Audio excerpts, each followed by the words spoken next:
Chocolate কে না ভালোবাসে।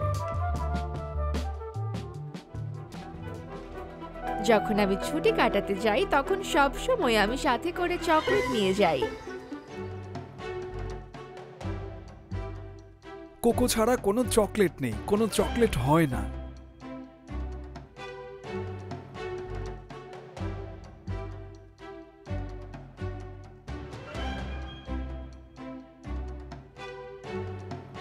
ঐতিহ্যগতভাবে সুইস চকলেট এক প্রকার মিল্ক চকলেট এবং আমরা এক প্রকার ডার্ক মিল্ক চকলেট তৈরি করি যাতে 56% কোকো থাকে।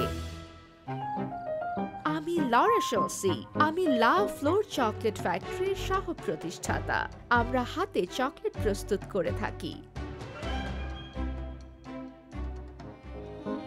চকলেটের উপাদান প্রথমত চিনি, এরপর আমরা কোকো বাটার যোগ করি যা কোকো বীজ থেকে পাওয়া যায়। পরবর্তী উপাদান হলো গুঁড়ো দুধ যদি আমরা মিল্ক চকলেট তৈরি করতে চাই।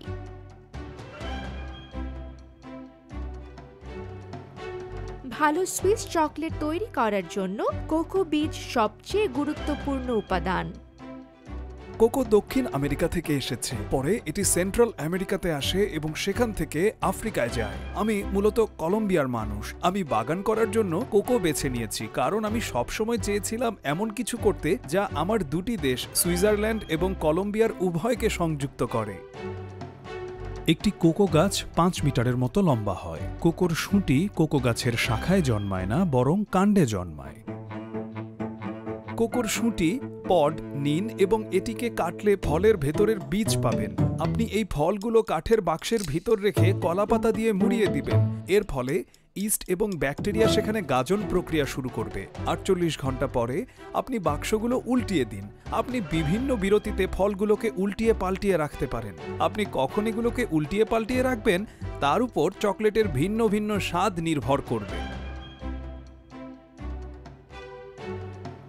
চকলেটিয়ারে খোসা ছাড়ানোর জন্য কোকো বীজগুলো পরিষ্কার করা হয় এবং এখান থেকেই আমাদের রেসিপি শুরু হয়।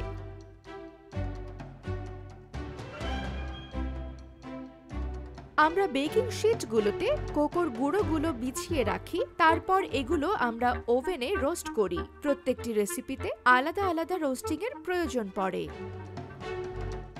সদ্য রোস্ট করা কোকোর গুঁড়োগুলো এই মেশিনে রাখা হয়।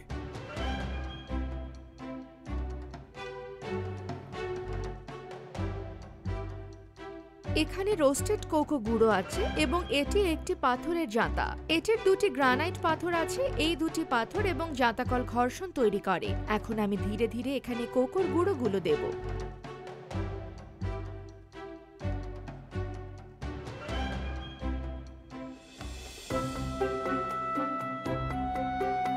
এখন চিনি যোগ করার সময়। পেস্ট তৈরি হওয়ার পরে এখন আমি তরল কোকোর মাখন দেব। জাঁতাটি একই সাথে কঞ্চির মতো কাজ করে। কঞ্চিং হল কোকো পেস্ট্রি নাড়তে থাকা যেন এর মধ্যে বাতাস যুক্ত হয়। এটি অম্লতা কমায় এবং চকলেটকে সুস্বাদু করে তোলে। এই শেকিং টেবিলটি চকলেটের মধ্যে আটকে থাকা সমস্ত বায়ুর বুদবুদ বের করে দেয়। চকলেট বারে আমরা কোনো বুদবুদ চাই না। আমার মনে হয় আমরা আমাদের চকলেট দিয়ে অনেক মানুষকে খুশি করতে পারি। এজন্যই এটি আমার ড্রিম জব।